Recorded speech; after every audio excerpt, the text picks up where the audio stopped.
What is going on, guys? It's the podcast arc, episode number 6. I'm Jim. That is Spencer. What's up, everyone? Talking some anime, just like always. It's the anime podcast. What else will we talk about? And we're starting, first of all, apologize, missing last week. It gave us some time to catch up and finish Gachiakuta, which is going to be our opening topic today. We're talking about both of us are now caught up as much of Gachiakuta as there is in dub, because Spencer and I are filthy dub viewers. Spencer. Yeah, I can't do sub. Can't do sub. Caught up on all 13 episodes. 13 episodes, which it was an interesting one. Let me open you up with your thoughts on Gachiakuta episode 13, and then we'll recap everything we've seen so far. 13 was very interesting, and it was shocking. That was not something that I was expecting. That's why I texted you to catch up. Maybe I should have seen it coming from a more mature show like this, but when those scenes hit of seeing I'm not sure how I want to phrase this because I don't want to get us flagged, but seeing those sexual themes and abuse themes within an anime, and especially a show like this, was very shocking at the time, because you go from those to seeing a majestic character right back to them, and then you're thrown right back into the world again with everybody else and what's currently going on. So it really does hit you blindside, and I do think it was a great addition to the show, and seeing a backstory like that, because I feel like up until that point we haven't really gotten much of a backstory besides for characters like Rudo. We haven't seen an engine backstory. We haven't seen anything for anybody else. Even the dude with the claws too. Jabber. Yeah, his backstory, Jabber. To kind of put a bow on what you're saying, yeah, I made a TikTok about it where I kind of spoke very succinctly about the anime community has a little bit of a problem. And that problem is that, weirdly enough, despite the fact that anime has gotten more mainstream, it's seemingly gotten less mature. Anime audiences are seemingly not prepared for these kind of adult themes. And I said that the same thing kind of happened with Dandadan, where people were very turned off by the first episode of Dandadan.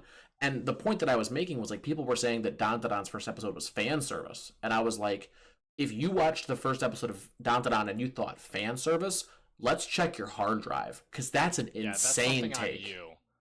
That is not a that's not a show thing. That's not a creator thing. That's a you thing. You have a weird misplacement of ideas about what is fan service. That's an SA that we're watching. That's not fan service. That's part of the narrative. And the same thing kind of happened here with Gachiakuta, where I haven't seen people say outright that it's fan service, Amo's story. But there are people that are well, it's problematic. And I'm no, this is a narrative that's about trauma, mental health, neglect, the usage of people as capital, the people's capital. Stockholm syndrome? Yeah, Stockholm syndrome. People's capital being literally thrown away in a wasteful society. We're seeing all of these things kind of come together, and it really is a critique of end stage capitalism. And I hate to get all political on it, but that's kind of what's being talked about here. And when you paint this picture, to not include that as part of the narrative, I think is just tremendously disingenuous. And my beef with it, obviously, is, there's no way to tell this story without telling Amo's story. We see from the very beginning the wastefulness of the sphere. We see Rudo get practically, literally crucified for trying to combat that wastefulness. We then see in the ground the horrible usage of people as capital when that group of people try to kidnap Rudo and literally sell him for his body parts. This is a very dark, dirty world.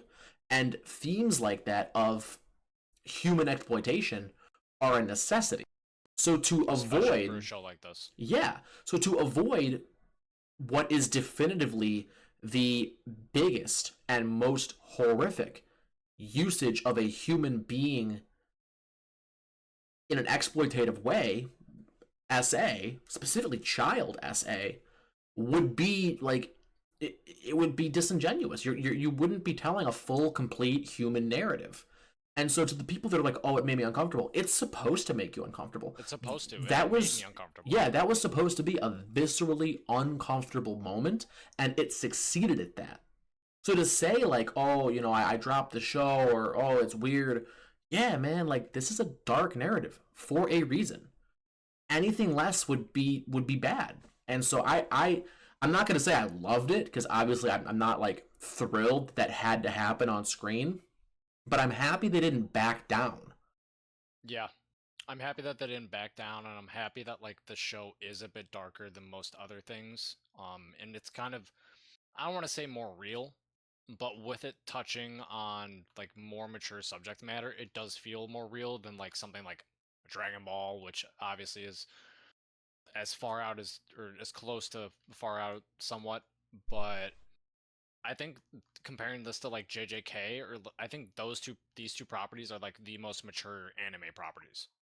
Yeah, I would agree, and because that's they do share some similar themes. Like JJK, the whole cursed energy is literally about the darkest of human nature, like people's fears, people's anger, people's hatred, those negative emotions coming forward and projecting as a literal energy source. So that makes a whole lot of sense in that universe. This is truly, and like the whole trash like motif really does sell it, where it's this whole entire grouping of narrative structure where it's like people are capital, things are disposable, and the only way that you can have power is by seeing the value in not just things but people. So like that's where the power comes from. That's the power system, is seeing value in things. And I think that the greater underlying narrative is seeing the value in people and not being afraid to talk to people and open about your trauma. Because Rudo, like as you see at the end of episode 13, that bridge really gets built between him and Amo, because he's willing to reach out and build that bridge with somebody that he feels has wronged him. And that really is like a great illustration for like what I think the general motif of the show is, which is value, the value of a thing, the value of a person, the value of a life.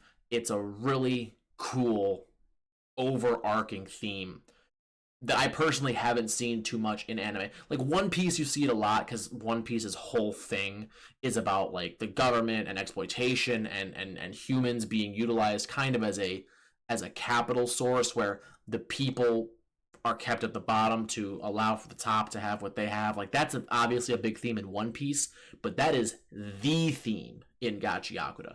And so for me, that being a theme that I really enjoy in One Piece, really enjoying Gachiakuta. So just something that I do really great enjoy about the show is that with Rudo's character, his whole mission is to destroy the people that sent him down there. With that, his power is fixing things. Yeah. It's nice to see that a character's like whole power system is not just built off of destruction, but actually like fixing things and then building upon them. Yeah, it's a very like symbolic. It's symbolic in nature, right? And all these characters that have these traumas, like that's. I don't want to try and speak on like Engine's abilities or any of the other characters' abilities just yet, because obviously there's a deep tie. I think Delman, his ability or his vital instrument is his garden hose, which obviously has a tie back to his character, which you see in his very brief flashback. But like specifically the characters that have the special objects that are part of the set, I think those characters specifically, their skill set and their powers are very in line with their trauma. Like Amo's being able to release those loving pheromones kind of ties into her misunderstanding of love and her mistreatment and an illusion of love, right? That's literally what it is. It's fake love that she's creating. That's her trauma. For Rudo to have this ability to fix when his trauma is wanting to destroy, I think is a really cool in narrative way to talk about their trauma. I have a Speaking, question for go you. ahead, go ahead. Do you think they alluded to just him to what's his name stealing the boots, or do you think that was just alluding to him just killing her and taking the boots? Um, I think he just took the boots. I don't think we've seen the last of Amo. I think that her story beat was far too emotional and it was far too connected to Rudo for them to kill her off. I would Okay. wager that he poisoned her so she couldn't move, like he did everyone else, and Took the then boots and took the left. boots and That would make left. sense. That's what I think happened. Yeah, that does make more sense. That's what I believe happened, which is great for the remainder of this season, I guess, because it sets up a really great uh climax, I guess, to the end of this season. But yeah, seeing Jabber again was great because he was a great villain in the little bit of time that we had him on screen. So I'm really excited to see That him back. those fights were amazing. Yeah, the Rudo and Jabber fight specifically were before Stick Boy, I can't remember his name right now, before he comes back was great. Just when that talisman first activated, really, really good. And even when Stick Boy came back, being able to use the talisman to kind of teleport him around was also super cool. So yeah, really great fight scene. It's rare for me to like have fight scenes take the back seat to like the emotional narrative. Normally I'll be like, well, the fights were great and also I liked this. That's not me with Gachiakuta right now. For me, Yeah, this show just Gachiakuta, genuinely has great storytelling. yeah, storytelling wise, it's top tier. There's not much in my mind right now that's beating it. From a mainstream perspective, I'm sure there's somebody out there that's like, well, have you seen that time I came back to the real life as an oven? No, dude, I haven't seen it. Sorry. No, I have not seen those shows, and I will not be watching those shows. Yeah, I'm sorry. I don't want to. I don't want to watch that. um, do you watch Spencer? Do you watch any weird anime? Not like weird, like creepy. Weird, like off the wall. No, and I've never like I I would say the weirdest thing, or what I've been told is the weirdest thing that I've watched anime wise is Fairy Tail, I was gonna say it's which Fairy is Tail, still right? mainstream. Yeah, that's on my list. I watched one time I was sick and I watched Campfire Cooking in Another World or something like that, which a new season for that just came out, and I put it on because I didn't want to put anything on that I was actively watching in the event that I fell asleep, but I wanted something anime wise, like in the background, just something pleasant to look at, and that's what I watched. I watched the first like 4 episodes of that. That's funny. It was cool. It was a cool little premise. But yeah, I mean to continue on with Gachiakuta, the power system I already kind of touched on. Voice acting wise, there's only a couple people that I recognize. Um, I think that one guy is from Overlord. I'd have to double check what character he plays, but I recognize his voice. Oh, it's Gris. Gris is the like Grand Mage character from I think He's it's in called something Overlord. else too, because I recognize his voice. Really? I recognized it faintly, and it was just because of I think it literally is Overlord, but I might be mistaken. That I recognized him from that just because I've seen the main character in trailers, and then obviously Zeno Robinson plays Jabber, and I recognized him right away. He's great. We obviously saw him at ASIN when he did the voice acting panel, and he's That was great really as cool. Jabber. Like he like his voice acting is like very different from what he did with Hawks. With Hawks, he was just kind of cool and collected, never really And even this one raised his is voice. unhinged. And this dude's out of his fucking mind. So it's like dramatically different portrayals of characters, which good on him. He's got some range. You know what I Yeah, mean? Like it's really he nice to see the really range. like there are voice actors who I like a lot who I don't want to say don't have range. Like Christopher Sabat always comes to mind for me as like somebody who kind of sits in a lane but has played a huge variety of characters. Um, but for someone like Zeno Robinson to like really like hit that note of Hawks, which is just this cool collected guy, and then this lunatic, I'm like, oh, okay. Dude's got some range on him. Okay, so yeah, the voice acting's really good. Musically, I think it's super sound too. I'm enjoying the music. Oh, like yeah. even the soundtrack is great. I am an EDM person, so like I really like the EDM. I like the hard rock when they throw it in there. I think it very much fits to the vibe of the show. With it being so like dirty and grimy. Um, I really like the voice acting. I think that's something that really excels in the show, whether it be male or female characters. I think the female cast really brings it. The girl with the knife, the front desk lady. I don't know why I can't remember their names right now because I just binge watched 7 episodes of this stuff. Um, I can't say anything bad about it. Dude, I'm so bad with anime names until I am deep into a story. Like, I gotta be 30 episodes in before I start remembering names. And I don't know why. Because, like, in real life, I'm decent with names. Like, if I just meet you one time, I'll probably remember your name. With anime, and it might just because a lot of anime names, like, sometimes are not names that I run into every day. Like, it's not Bob or Tom. It's always, it's Rudo or Rudo. What's Rudo's dad's name, Spencer? I think it starts with a T. That's all No, I can remember. it's Regdo or Regto. R- There's Rudo, and then his father, Regto. So that's also, and that happens a lot too. It's Saruman and Sauron. It's stuff like that. yeah, where things just sound way too alike sometimes. I mean, that happens to me with My Hero, where there's so many characters where I'm like, just use a superhero name. That's Grape Justice or whatever his name is for Mineta. Or Red Riot is, see, right now, can't remember his name. Can't remember that guy's name. I'm very bad at remembering My Hero. Kirishima's Red Riot. But yeah, I mean, there's so many. Momo Yaoyorozu, she's Creati.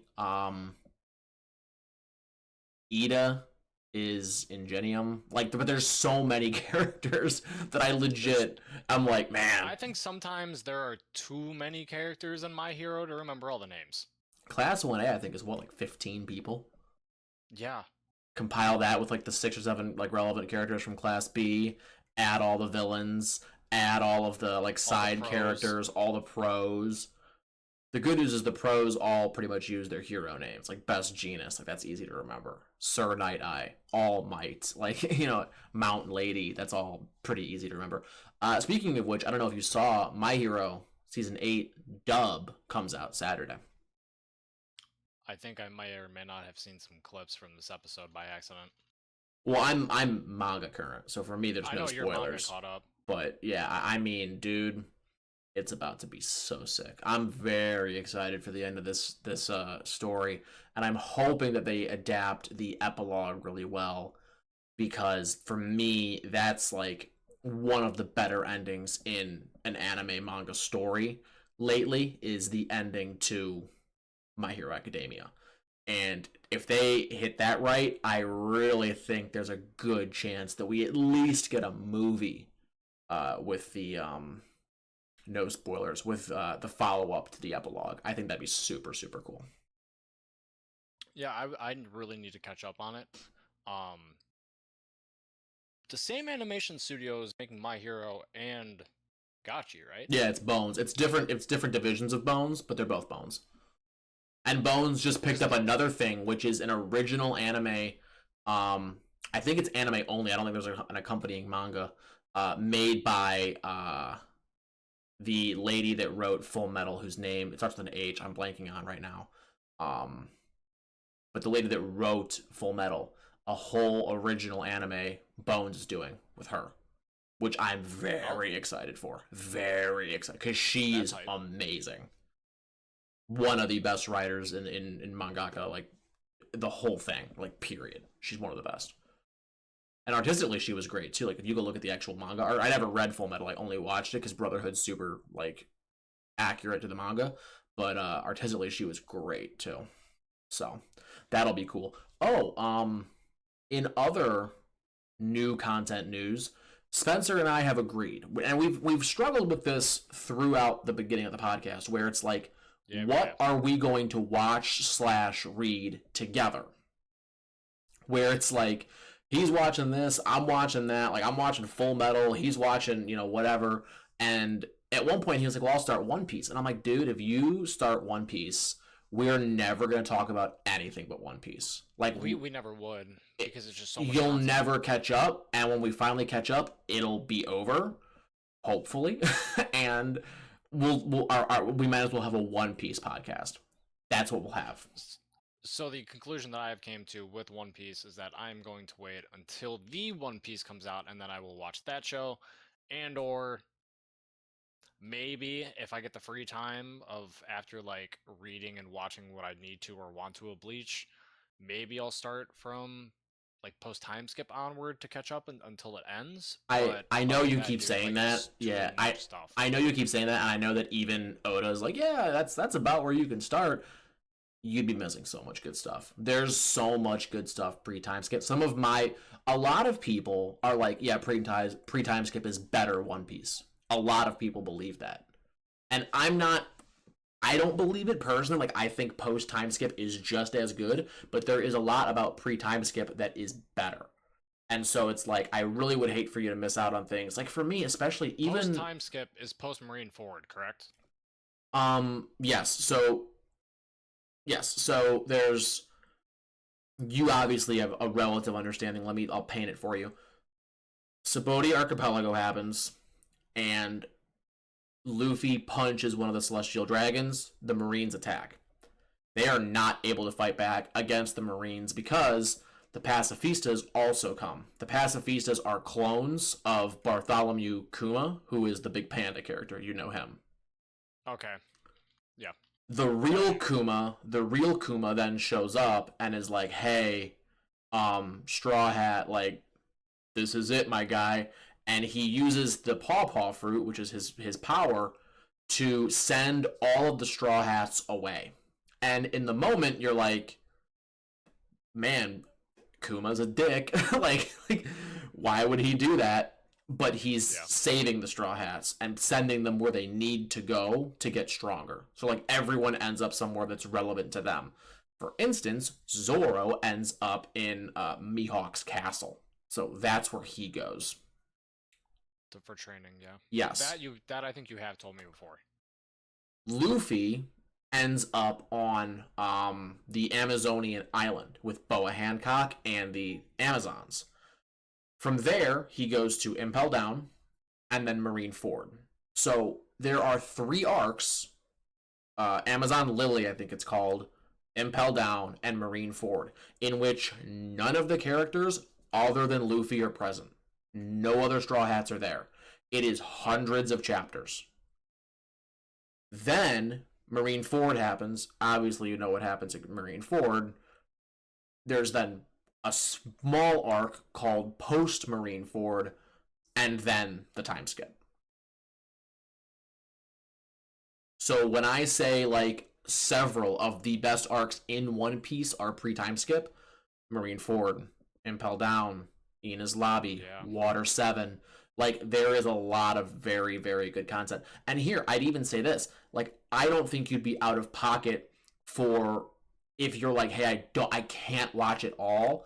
I've told you before, like, just read and then watch the fights. Even the reading, I don't think you have to do fully. Like, there are some arcs that are worthy of just getting recapped. Now, unfortunately, Oda is a demon, so every time I think that an arc is irrelevant, he ties back tons of content to it, and it suddenly becomes wildly relevant. Like, Thriller Bark is a good example, where nothing super important happens in Thriller Bark until it is really important later. So he does that too. So there are arcs that I think you could skip's the wrong word, but like you could get summaries of and maybe watch the big moments and maybe read a little bit of, and then there are some arcs where it's like, no, you gotta watch that one. You just have to watch this. Yeah, Marine Ford, you gotta watch. Yeah, you have to watch Marine Ford. You have to watch Impel Down. You have to watch Ina's Lobby. Like, Ina's Lobby is gear 2. Like, you can't miss Ina's Lobby. It's one of the most important arcs in the show. That's I Want to Live. I don't know if you know what that is, but like, it's one of the most important moments in the entire show. It is the definition of One Piece. It's the reason people are raising Indonesian flag are raising One Piece flags in Indonesia is because of Ina's Lobby. Like it's I still find dramatically that important. insane. Well, do you know what happens at Enies Lobby? Like, can I paint this picture for you? Yeah, you can paint the picture because I'm not entirely sure. Nico, I know it's huge, and I know it has to do with Robin. Yes. Robin. So Nico Robin, we have a flashback of Nico Robin. She was a child on an island, and that island was full of archaeologists. And those archaeologists were studying things called the poneglyphs. And those poneglyphs obviously have some kind of link to the great weapons of old, Joy Boy, Nika the sun god, like all of this ancient history of the lost years prior to the control of the planet by the world government. So the world government obviously needs to suppress that information because if anyone finds it, they're going to know whatever the secret is. We still don't know what that secret is because we haven't found the last poneglyph. Robin can read them. Still, okay. Yes, that's still unknown. Like the details have gotten filled in, but we don't know 100% of them. That's where Robin comes in. The Navy arrives on her island and massacres everyone there. Everyone Robin loves is killed by the Navy.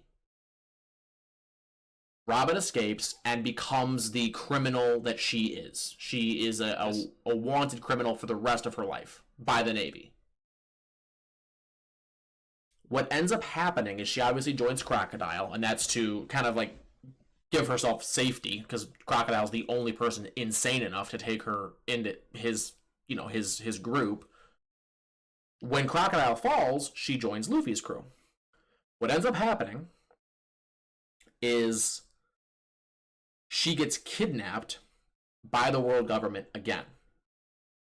Not kidnapped like put in a bag and somebody runs off, but they showed up and were like, hey, you're coming with us. And she's like, no. And they're like, well, we'll kill all your friends. And she's like, okay. So she pretends to be a traitor and leaves. And she kind of just wants them to forget about her and leave her behind. Luffy, being Luffy, is like, nah, fuck that. Run the ones. We're pulling up to the, like, government. Imagine me pulling up to the Pentagon. Like, that's what he does. So he gets to Ina's lobby. They break through the entire fort. Like, Luffy literally leaves everyone else behind and, like, uses his gum powers to, like, propel himself into the fort like Spider-Man. Like, he's swinging by his arms, like, through the buildings looking for Robin. He's on his own beating up hundreds of Marines. Luffy single-handedly, I think, kills is the wrong word. I don't know if he kills them. Maybe he kills them. Some of them probably died. He gum pistoled that guy into a building. Like 200 Marines. He just single-handedly beats. Everyone else is leading a full frontal assault on the building using these two dinosaurs called Sodom and Gomorrah, which is like they're these massive dinosaurs that are part of Frankie's crew. Because long story short, Frankie has a crew at Water 7 that are like gangsters, and they come to help Robin as well. Everyone meets up at the Gates of Justice, and Robin is on the balcony of the Gates of Justice. And the bad guy, whose name I'm not going to be able to get right now, but he wears that weird brown mask, Sandom or something like that, I'm close, is like, they don't like you, Robin. They're going to leave you behind. And Robin at one point told Luffy, like, I just want to die. Leave me behind. But that's like dozens of episodes prior to this. And Luffy's like, Robin, there's one more thing I want to hear you say. And she yells, I want to live, and starts crying. And in that moment, again, Luffy, Mr. Run the Ones, is like, Sniper King, which is Usopp, shoot down the flag. And Usopp shoots a fire star at the world government flag, effectively declaring war on the entire world government. So I can finally understand why this scene is so significant and why people hype this up so much. Okay, I know exactly. Okay. And the meaning is much clearer now. And the rest of the crew is like, because again, they're all ride or die for Luffy. They're like, yeah, run the ones. They then assault the building. get Robin back. Luffy beats all the bad guys that he previously was not strong enough to beat because he just decides, like, well, I gotta do it. Like, that's why I love Luffy so much. It's not like I gotta get a power up. Yeah, he uses a power up, but it's a power up that he's like been training and working on. He's like, there's no other option. There's no other option here but save Robin. That's the only thing I can do. And then the crew obviously prevails and the story continues. That is why in Indonesia they're like raising straw hat flags, because Luffy is like this symbol. Like the rest of the story is Luffy and the crew going from place. Like, I mean, the entire story. I shouldn't say the rest of the story. The entire story is Luffy and the crew going from place to place, liberating it from authoritarian dictators. That's the entirety of One Piece.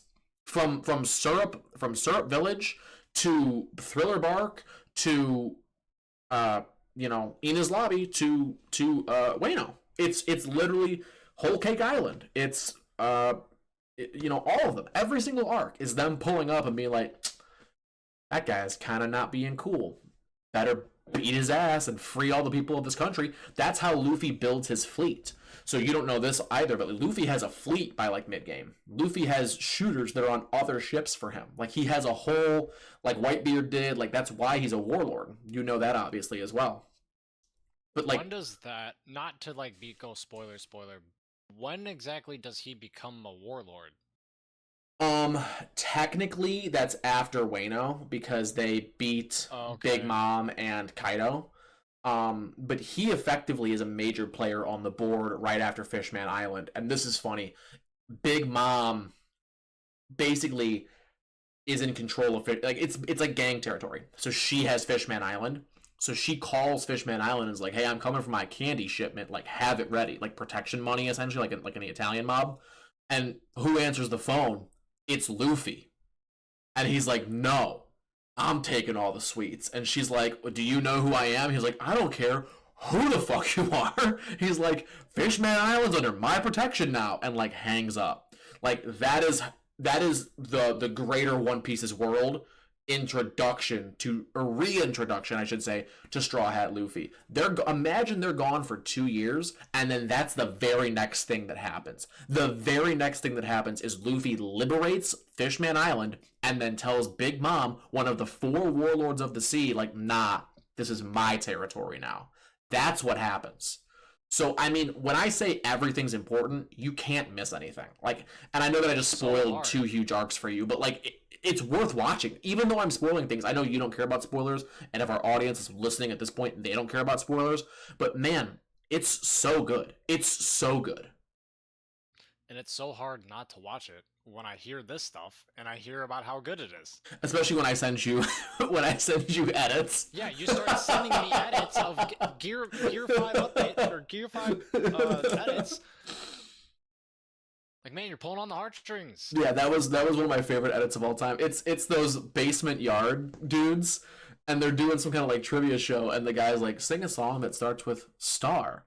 And the one guy grabs the mic and starts doing Starman, and it's like it comes up and it's Luffy, and there's lights, and he's Gear 5, and he's the sun god, and it's like, there's a Starman, and it hits so hard. Because that is the perfect song for Luffy. Just call me cringe. Perfect. I like edits. Oh yeah, I love edits too, dude. I love my favorites are obviously Luffy has great edits. I love Toto edits. Toto edits always go so hard because it'll be like, what kind of woman do you like? And he'll be like, I like a little woman with a fast, like Jennifer Lawrence. And then Megan Thee Stallion, and it's the two of them beating the dog shit out of Mahito. I cannot wait for that show to come back. Oh, that's going to be so good. I'm going to watch that on the OLED, obviously. That's on my list. But to loop back, because we kind of got off topic with the whole One Piece thing, but you're going to start reading Bleach, as am I. So we're going to be reading Bleach together.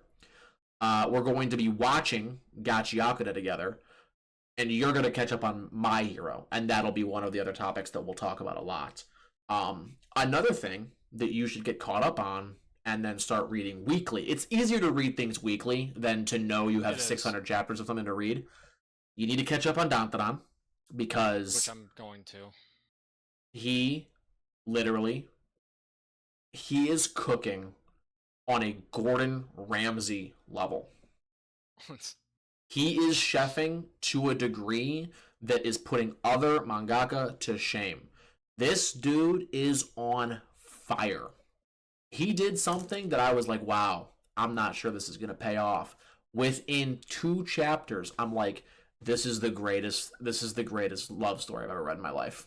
Nothing is close. Romeo and Juliet, fuck all that. One or two things about it. I saw a clip that said something about a role reversal, and that's all I need to know if that's true. But he's the greatest of all time for writing romance. I don't care. And look, I know a lot of people are like, oh, you don't know a lot about romance. Fuck you, I do. I absolutely do. I read Romeo and Juliet in high school, bro. That's one of the this puts Romeo and Juliet to shame. Twilight, forget about it. 50 Shades of Grey, eat shit. This is the best romance story ever told, ever. And yeah, sure, maybe I gotta read some more romance manga before I make an informed decision on that. I will. Genuinely, I will. One of the most but this relationships. Oh my god, he's amazing. This is so good. The other one I want to tell you to read, though, you've got to get on the Ultimate Exorcist Kyoshi train, because I was worried. Number one, it would get axed. It hasn't. And number two, I was worried that there was an arc just now called the Black Parade arc, which I told you about a couple episodes ago. And I was worried that in the Black Parade arc, I didn't know where it was going to go next. Like, it was almost like a pain arc, where it was like, well, that's the big bad, obviously. What's going to happen after that? What are they going to do next? Exactly. I'll tell you what they're going to do next. They're going to go to the fucking demon realm. That was the very next arc, is now we're in the demon realm, and there's scarier demons there. So, you know what I do really damn, like it's about good. Gachi so far? Yeah.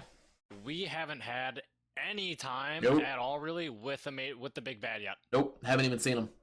Maybe we saw him. We might have seen him. Out of our main cast first.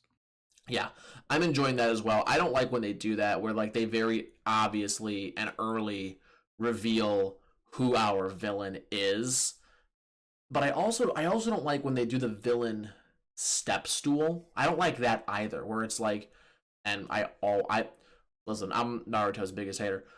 I don't like how it's like, well, actually it's Gaara. Well, no, it's actually Orochimaru. Well, no, actually it's Obito. Well, no, actually, or no, it's Pain. It's Madara. No, oh, it's Obito. No, it's Madara. No, it's Black Zenitsu. No, it's actually Kaguya. No, get out of my face with that. Stop. I don't want you to stepladder the villain every time. I want you to conceal the villain until the proper moment to expose the villain. You know who's doing that really, really well? Tatsu and Dandadan. I still don't know what the hell's going on with that. I have no clue what's going on with that. But I know who the main villain is. But he's so sneaky and behind the scenes that it's almost X-Files. It's X-Files. There's a villain of the week with these like arcs, and then we're on to the next thing, but in the background is always this lingering evil that's kind of going on. Actually, Dandadan does do the step stool in a way, but it does it well. But it's not a step stool the way that Naruto does it, where Naruto, you think you've got the big bad. You think every time you've got the big bad now. Where it's like, well, yeah, it's got to be Pain. Like, he's the leader of the Akatsuki. Oh, well, like, okay, Obito was actually pulling the strings of the Akatsuki. Like, he's clearly the big bad. Oh no, it must have been Madara. Well, he's obviously, like, that's what happens. In Dandadan, it's X-Files, where every arc is a villain, but it's never like discovery. Yeah, you're never like, oh, that's the big bad. No one's ever like, oh, the kaiju's the big bad. Oh, the aliens, that's the big bad. No, it doesn't stepladder. It's a very flavor of the week that gets resolved, and then when it gets resolved, there's a little bit of pixie dust. It gives you a sniff of who the real big bad is, and that's been really refreshing for me. Unfortunately, I love that I say that Ultimate Exorcist is kind of doing the villain stepladder, where they gave me a villain, he beat the villain, and now there's gonna be another villain. So I'm like, okay, I'm literally talking out of two sides of my mouth, but I'm a Naruto hater through and through. That's just who I am. It's fair to say we don't like it when it's just like that is the ultimate goal of the show. Yeah, I don't like that. I don't like when the ultimate goal of the show is getting stronger. Villain step ladder. Yeah. That's not fun. It's why I'm not a huge Dragon Ball Z guy. And I understand that. I've always respected your opinion when it comes to Z and when it comes to Dragon Ball in general, because I was literally about to say that Dragon Ball is one of the biggest offenders when it comes to the villain step ladder. But I think at this point in the property, we kind of know that just Frieza is the ultimate bad, and I kind of hope that within the future that Black Frieza will just be the ultimate villain, and then after that it's done. Yeah, I can agree with that. I want to, before we end the episode, I want to give my hot take. I've got a hot take, Spencer. Okay. Since it's been me these last 2 episodes, I would gladly hear yours. I've got a scorcher. One Punch Man is just solo leveling with a less charismatic protagonist.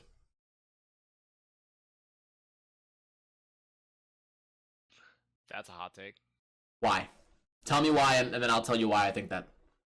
Well, I don't know if I honestly have the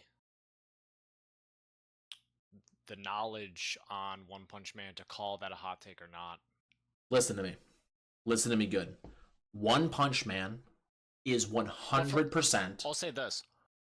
From what I know about One Punch Man, it's a very big, like, other cast of characters show, kind of like how My Hero is, where you have Deku as the main character, but you very much flesh out all the other side characters.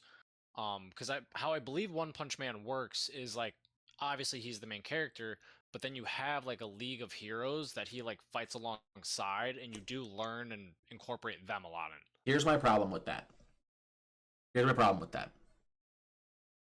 That's the equivalent of Jin Woo being like, I'll let you guys handle this one, knowing damn well that in any instant he could take care of it.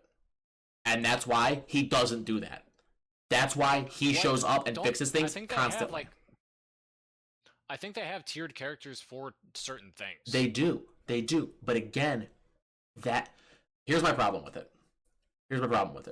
So, and this, let me give you, like, my hot take first, and then I'll give you my problems with One Punch Man, because I'm the biggest One Punch Man hater, and I'm so happy to see it fail. I'm not gonna lie.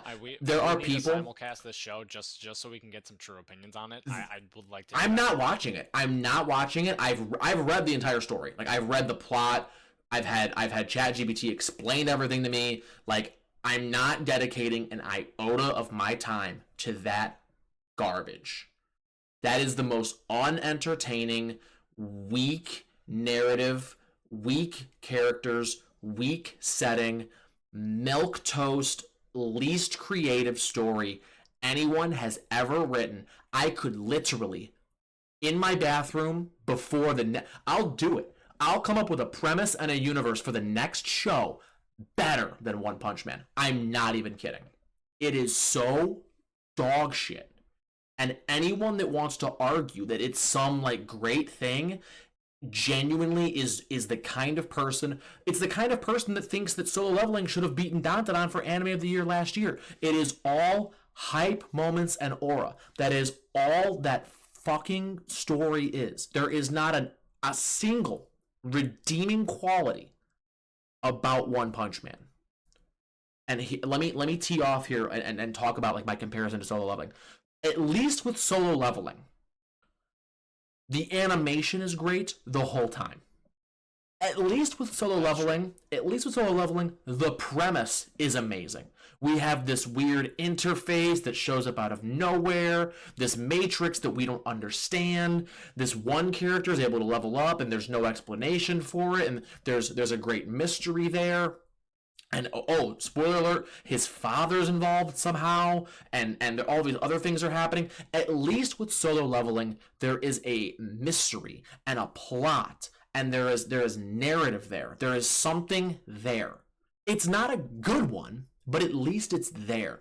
And Sung Jin Woo, at least, is charismatic, and, like, his aura is earned, right? He has to put some kind of work to get the aura that he has. That all comes from something. And we can all, as anime fans and gamers, to pretty much a circle, that Venn diagram, we can all understand that grind, that being so weak and then finally becoming the super badass, right? It's something that resonates with a person. Yeah. I think the thing that I do truly like about solo leveling is, I don't mean to like be super generic saying this, but the overall journey of his level up, Yeah, not like the major fights. it's super I really cool. like the episodes. I really like the episodes where like he's just going to like find a certain item and then like he has to like go through the dungeon. That's what I really like about the show, and not like the end of the season where like he's having to fight Baru and like that type of stuff. I even liked the That's not Baru my fight. favorite The parts of Baru the show. fight was animated really well, but I agree with you. When he's in the Demon Castle, that's super sick. When he's fighting the Red Knight, that's super sick. Like all of those moments when he's fighting the Bad Bunny voiced Orc King, that was Yeah. that was super sick. Like it's all that's cool. Like it's earned aura, it's earned hype moments. And though When he's actually having to use all the other abilities and not just Yes. being like, well, I'm just gonna overpower you. yes, it's earned. And I, despite the fact that I'm like, hey, I still don't think it's great, I can acknowledge that it's good because there's an earning of these hype moments and this aura. I understand it's not a great narrative and it's mostly hype moments and aura, but at least the narrative is strong enough to support the hype moments and aura. One I think Punch that Man. might become the show. Just not to cut you off. You're good. I think that solo leveling might become the show that I actually recommend to non-anime viewers that I know that game. Yeah. That's a great point. One Punch Man is the antithesis of that. It takes, again, I've mentioned why, and I understand that this is a hot take from me. It takes something, a medium that I'm very passionate about, anime and manga, and it makes it a joke. I get that it's meant to be a joke manga, but it's almost like that friend that always says they're rage baiting when they're just being stupid. It's like, oh, it's a joke manga. But yeah, he's also super powerful and more powerful than Goku and like super strong and everything else. No. You don't get to be a joke manga and be the strongest character. No, you're either a joke character or you're not a joke character. And it wants to play in this in-between area where he's, apparently the strongest being in creation, but he's also like a regular dude that just barely does any physical fitness and gets super strong. It's stupid. It's unearned. There's no payoff here. There's no struggle here. There's no hero's journey. There's no hero's journey. There's no hero's journey. There's no point in Saitama's whole story where he has to struggle or he has to fail or he has to lose something. The entire... Doesn't he... Go ahead. Wait, I'm pretty sure I found this out because I learned certain things about One Punch Man at different times in the story. But isn't his like second big fight against Garo, isn't that like the first time where he doesn't actually one punch hit? Yes, I know it gets to that point at some point. You're exactly right. It's not that he ever doesn't. You're right. He doesn't get the kill in one hit, but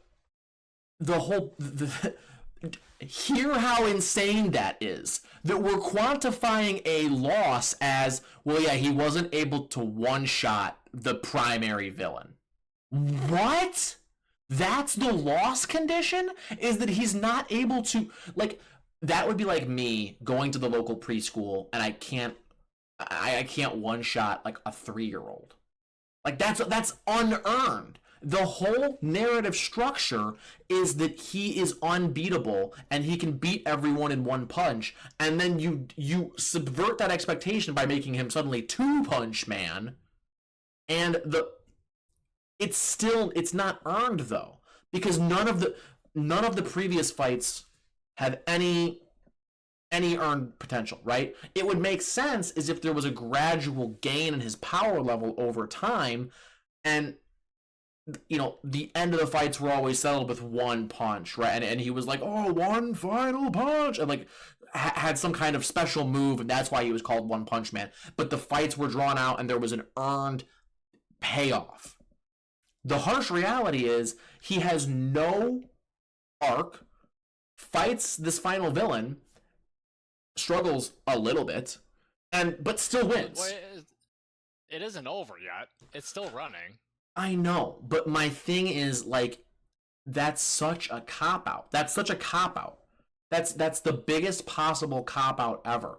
That's so again, it's so unearned. How many chapters of this manga are there, Spencer? Let me pull up Shonen Jump real quick.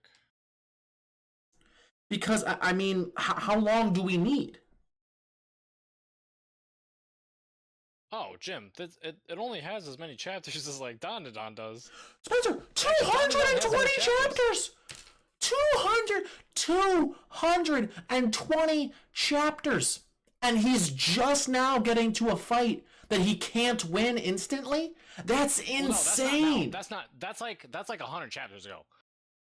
That's Gaara vs. One Punch Man, I think, is like only halfway through like what I think is currently out. That's so insane. Then what the hell's the rest of the story about?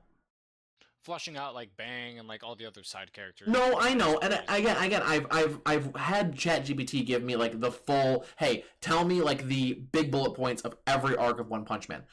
The point I'm trying to make is, you've created this scenario with this character that it's dumb. It's a dumb character. I hate Saitama. I hate him. He looks dumb. He acts dumb. His powers are dumb. His universe is like not interesting. I have never liked the look.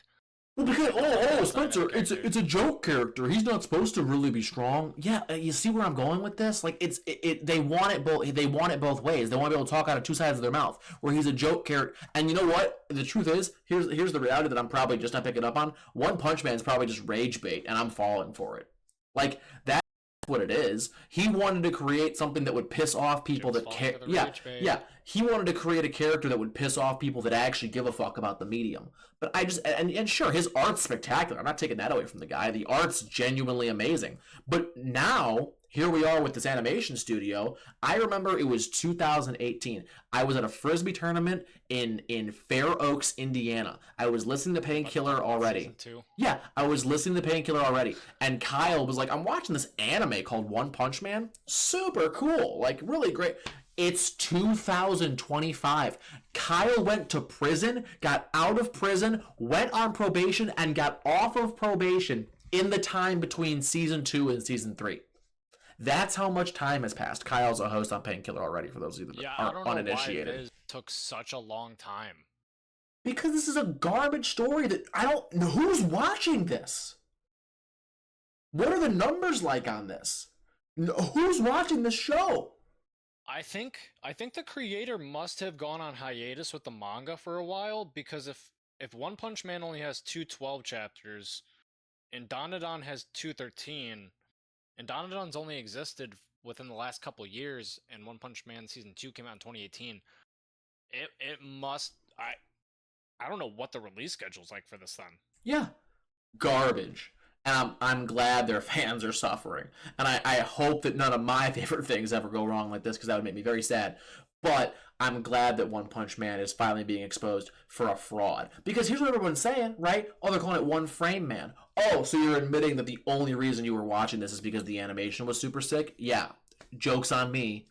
You know what I mean? Like I'm not watching this garbage. Garbage. That's the end of the episode. One Punch Man is garbage. Long live My Hero Academia.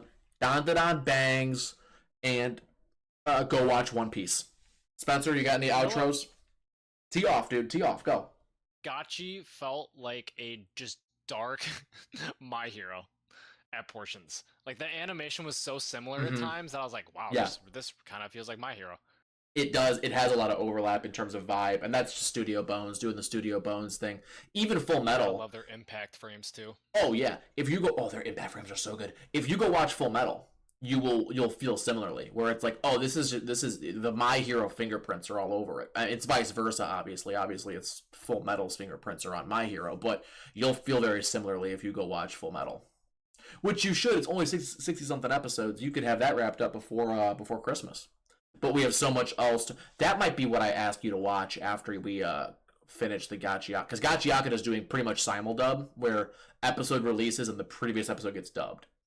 So there's gonna be 24. We're Okay. on 14. So next week 14 will be dubbed, and the week after 15 will be dubbed. So it's gonna be pretty much the rest of the year, largely. Like how many episodes is that? That's 11 more episodes. 11 weeks is 2.5 months, and we're the end of October. Yep. Yeah, that's pretty much gonna take us to the end of the year. But once that's done, I might, because I know you're gonna read Bleach in the interim, but when you're not watching dubbed Gachi or catching up on My Hero, that's your homework for right now. I won't overload you. After Gachi is done and you're caught up on My Hero, Full Metal is going to be your next homework assignment. I know I have to watch that at some point because I've only heard nothing but great things about it, and you have done nothing but praise it. Peak. That's all I'll say. Full Metal is better than Attack on Titan. But that's a topic for another day. We'll leave that for next time. Let that linger. Anyway, podcast arc, episode number 6. Thank you guys for watching. As always, please like, comment, subscribe.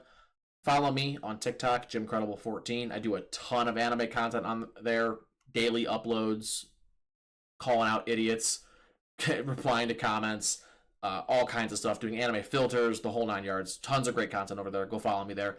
Spencer, his stuff is all set up. I'm just waiting to get his tags. Spencer, what's your TikTok? I think it's Spencer Shots. Spencer Shots. Go follow both of us there.